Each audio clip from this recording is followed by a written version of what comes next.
to get you. The rattlesnake.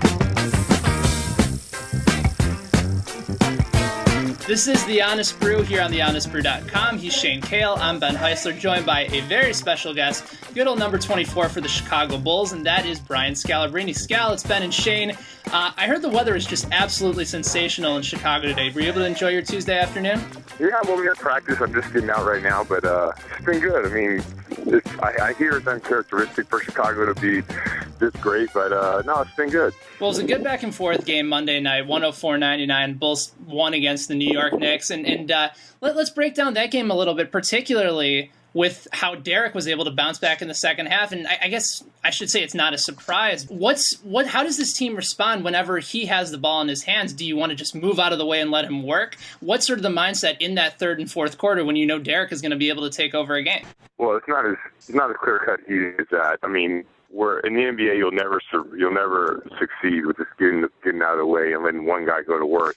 What you try to do is let Derek within the confines of the offense, and really is about getting proper spacing or occupying the defense on the weak side. And when we're at our best, the ball is moving. We're a high assist team. I think we lead the league in assists per game, so that's when we're at our best. But when he's a special player, I would say down the last minute of the fourth quarter when he needs to do that type of stuff, you can do it. But before that, it's the best thing to do is just rely on the team. And Derek does a very good job of playing off his teammates. Brian, looking ahead to tomorrow's game with the Heat, probably your biggest rivalry in the Eastern Conference, what sort of things were you working on today in practice and that Coach Thibodeau is stressing to you to try to kind of get over that hump of looking to play them in a 7-game series? So what are you going to try to do tomorrow? I mean, it's just the same things, just same thing everyone does against the Heat. Just try to, to limit their transition and try to take care of the ball on offense and make sure you get good shots, proper spacing, and make the extra pass. We're talking with Brian Scalabrine of the Chicago Bulls here on The Honest Brew. The thing about playing the Heat, and that I think a lot of people made note of last year in the playoffs, was having that matchup of LeBron guarding Derek down the stretch. Is there a way that you talked about ball spacing, and you guys are a terrific passing team leading the league in assists? Is there a way to try and counter that when LeBron is put on your best player that you guys can sort of spread the floor out a little bit, make it more difficult for someone like LeBron to guard your best player? Well, I mean, there's certain things you can do when a guy of LeBron's athletic ability guards Derrick Rose, but typically that only happens like the last 2 minutes of every game that we play them. So it's not going on through the whole game. So the key is, what are you going to do the last 2 minutes that we typically do? That's probably going to be different against a guy like LeBron James. And the answer to that question would be something that you'll have to wait and see till tomorrow. That's what we're going to do. All right, fair enough. Brian, I wanted to ask you a little bit about the trade deadline. And with a team like the Bulls that appears to have great chemistry and doing very well with the set roster that they have, what would a trade do for your team? Would that upset your chemistry? And what is the chatter around your locker room as far as maybe your team being broken up a little? Well, I don't know. I mean, I think it would help our team if I was traded for like Dwight Howard. I think the team would improve. But I mean, you never know until you're talking about the players that are possibly going to be traded. But I think that the Bulls would be better if Orlando did that straight up, me for Dwight Howard. I think the Bulls would improve. But besides that, I mean, I don't know. You just never know how things are going to work, and you can never kind of get a good character of a guy until you play. You play with the guy. A lot of people. I've had teammates that. Well, here's a good example: Rajon Rondo. A lot of people don't like Rajon Rondo. He was one of my favorite teammates of all time. So it's like you can never get, and every NBA player feels this way, you can never get a good feel of a guy until you play with him and you see, what it's like when you're going through wars together. I was wondering about that a little bit too. Do you think that guys aren't liking him because of his game right now, or do you think it's more of a personal reason? I don't know.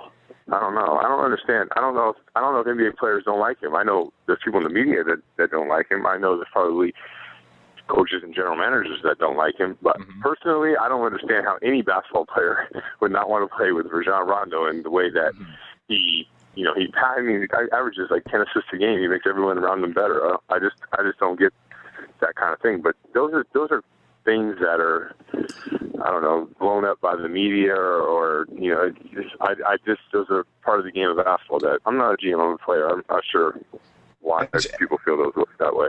And kind of expanding on that, how much responsibility does Doc Rivers have being in Boston trying to hold the team together and kind of going to his players who maybe don't like a guy like Rondo off the court and saying, it doesn't matter how much you don't like him, a guy who has 10 assists a game, I don't care how much you hate him, you should want to play with this guy. Once you're on the court, that's what matters, right? I mean, if you want to say that's Doc's responsibility, but I don't think that that's the case. I really don't. I don't think that the guys in Boston don't like Rajon Rondo. Trust me. Sure. Okay. It's not like that. It's not. I think I honestly feel that guys go to war with guys. Those guys have won championships together.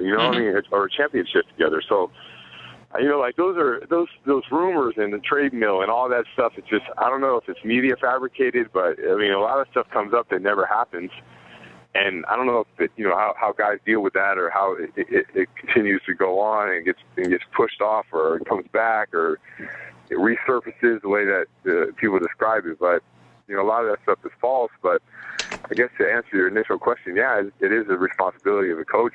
And believe me, I played with Doc, and Doc is the best when it comes to managing players. There's no better guy than that. Brian Scalabrine of the Chicago Bulls joining us here on The Honest Brew and thehonestbrew.com.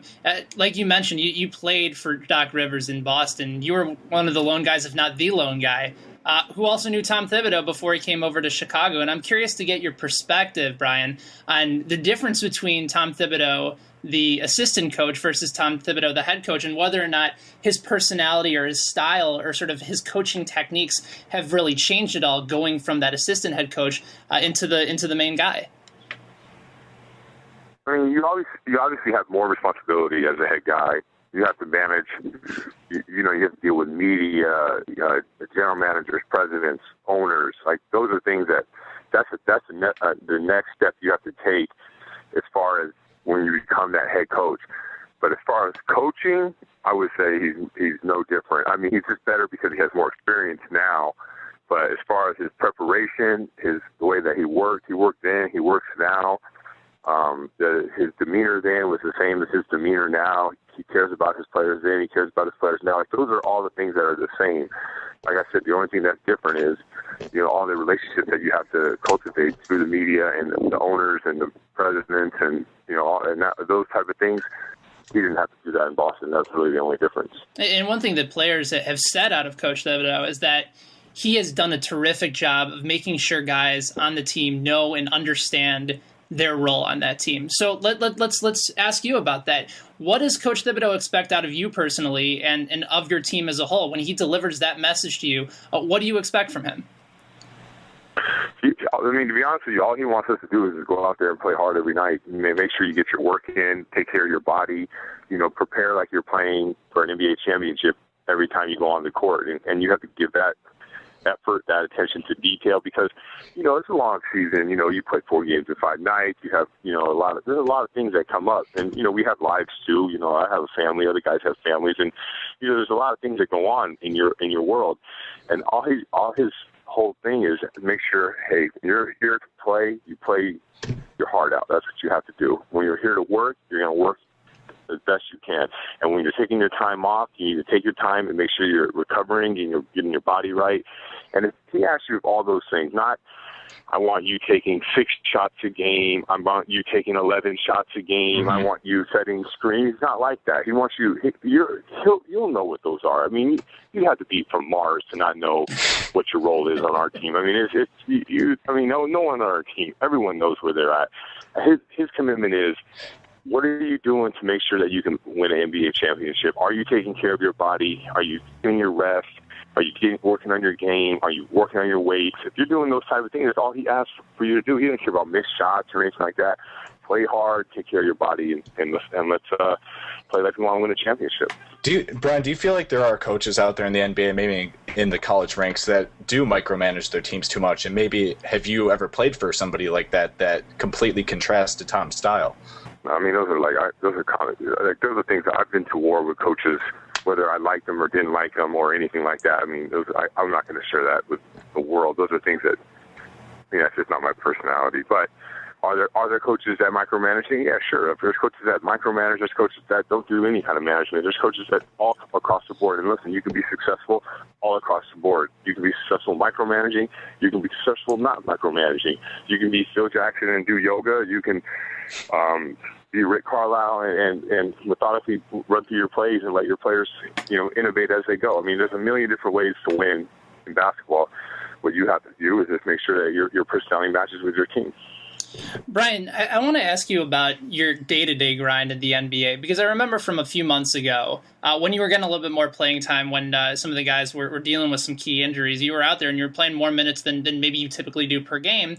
And as much as you are a fan favorite, both now in Chicago and in Boston, I don't think a lot of the fans have a general understanding of the amount of time you go through busting your ass in the gym to get on an NBA court. And I'm wondering if you can give us and our listeners an example of what your typical grind in the NBA is like, what that day of working out and making sure that you're ready to go so you can be with some of the best athletes in the country. Yeah, I mean, the hardest thing is to understand is exactly that.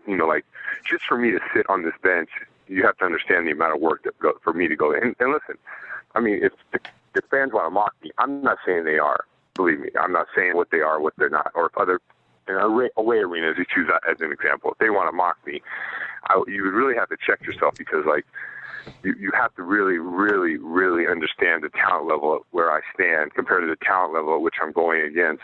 And it's quite amazing to put 11 years together being a guy like myself, being a guy who, maybe I don't have no talent. I have talent. Everyone in the NBA has talent, but I lack a lot of the talent at which some guys are just blessed with. I wasn't born like that. Everything I had to work. I worked for it. So, the typical grind for me is, I'm first in the gym, last to leave.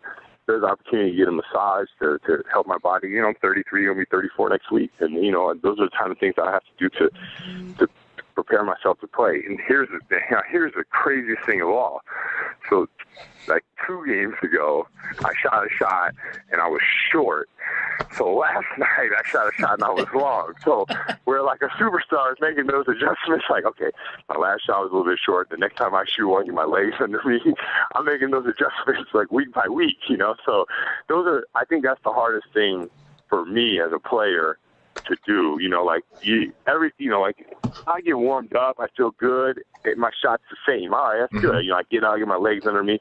But I'm telling you, go out there, sit on the bench for an hour and a half, and go out there and try to make a three in the corner with Amari Stoudemire running at you.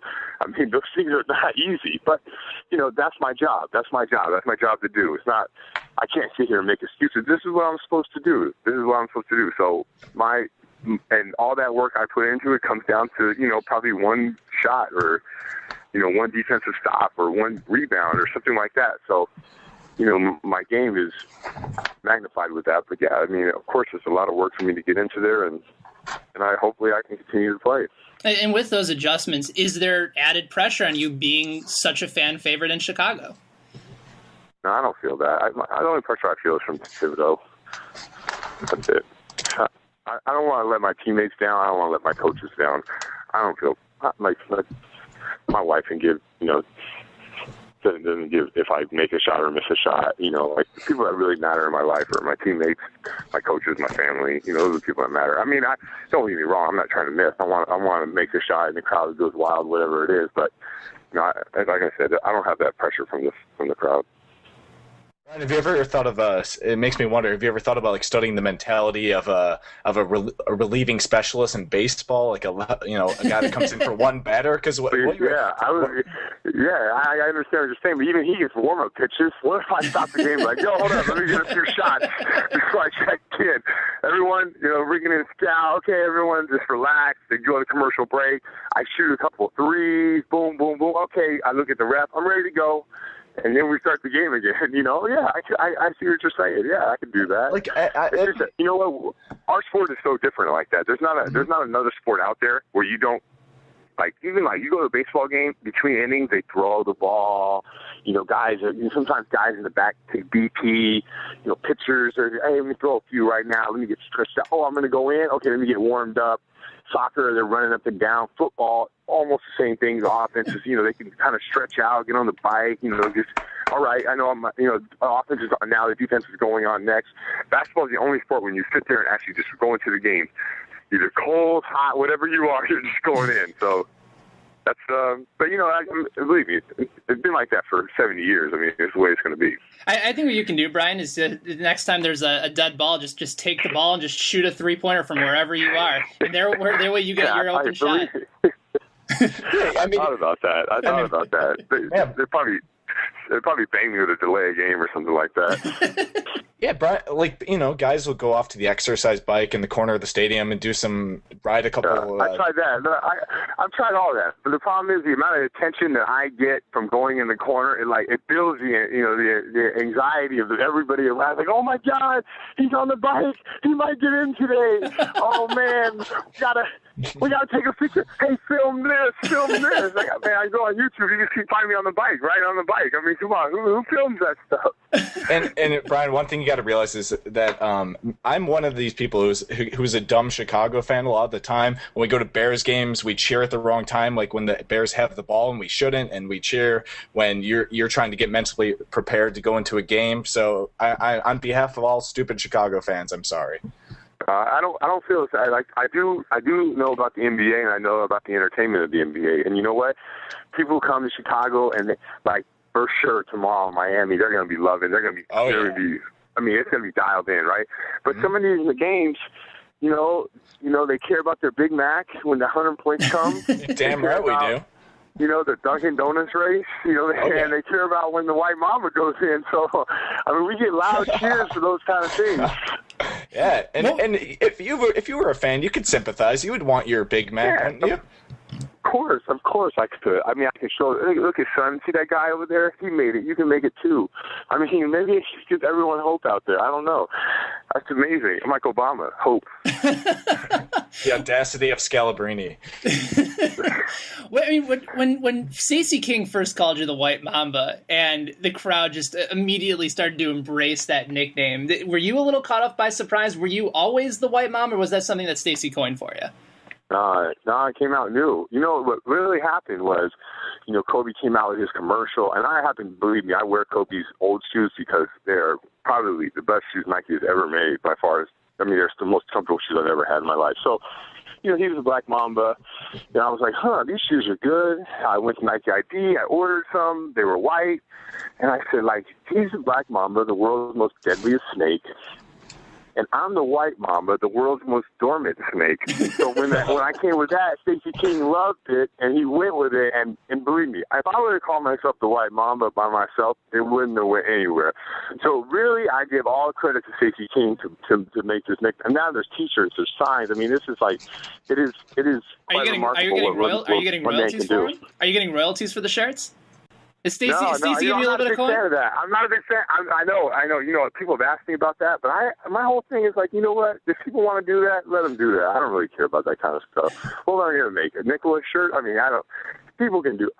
In Boston, they had shirts about me too, and I let those guys do their thing too. It's not my thing. One final one for you. We're joined by Brian Scalabrine of the Chicago Bulls. Are you still working with Athletes for Hope at all? I know that just is a terrific organization that you were involved with before. I would love for you to give some of our listeners some information about them. I think it was when I was in Boston. So you're talking 2 summers ago. Well, to be honest with you, they gave me a call up and they're like, "You want to help out? We're doing a playground in Boston." I was like, "Sure, I'll do that." So I went down there and we took a field and I mowed grass. We were raking leaves, and then we pretty much just made an empty lot into a playground for kids. And I know they do so much more than that. I get the emails, but as far as my experience with them, that's what I did, and it was a good time. And Brian, last thing, who's your NCAA tournament pick? I don't know. What I did was, one thing about me, I try not to get involved in things I don't know, but I'm also involved in camaraderie, so I want to get involved with that. So I told a guy to fill out who you think would like go online and find someone who you think is smart, fill out the bracket. I gave my $100, and I'm a part of something. I have no idea who I picked to win. I'm sure it's Kentucky though. I mean, who doesn't pick them? I mean, they're probably the most talented team, but that's how it went this time. I've done the whole bracket thing where I'm thinking, man, when I played 11 years ago, this team was really good. They must still really be good. No, I don't know anything about that. I don't really follow college. I'm more about the NBA right now. Well, you and Taj have that USC thing where if they get back, you guys are going to be riding the Trojan horse all the way in. Yeah, but they won 6 games this year. It's like a tough year. Tough year. They'll bounce back. There's always some people in the program that are willing to help out, and hopefully they got the right guy. But Brian, it was great talking to you today. Really appreciate the time. Best of luck the rest of the way. And for more information on Athletes for Hope, you can visit athletesforhope.org. Brian, a terrific visit. Hopefully we'll talk with you again soon. All right. Talk to you guys later. Thanks, Brian. That's Brian Scalabrine of the Chicago Bulls. Shane and I will be right back with a few thoughts on Brandon Marshall, your newest Chicago Bear. This is The Honest Brew here on thehonestbrew.com.